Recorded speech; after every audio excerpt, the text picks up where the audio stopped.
Tutawapigia makofi ndio tusimama na neno kama pastor wetu. Tukasimame sote. Kabisha mikono ya kupigia kwa yeye naimba vizuri. Ama nani hakuona? Nimekuambia Mungu ni mtu. Bwana Yesu asifiwe. Usipige makofi. Bwana Yesu asifiwe.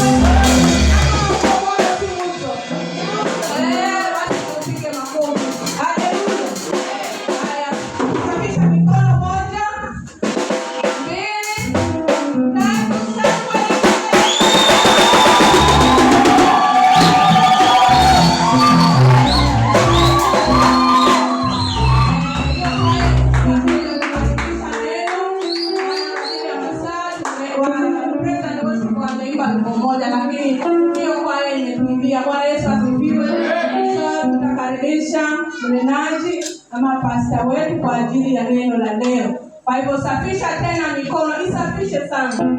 Hata iwe moto. Bwana Yesu asifiwe. Safisha. Mbona usafishi na kufanya? Bwana Yesu asifiwe. Mbona usafishi na kufanya? Na wale ambao wako nje wakaingie ndani. Wakati wa neno kama unasikia sauti ingia ndani. Ama siriana ingia ndani ama utakuwa security.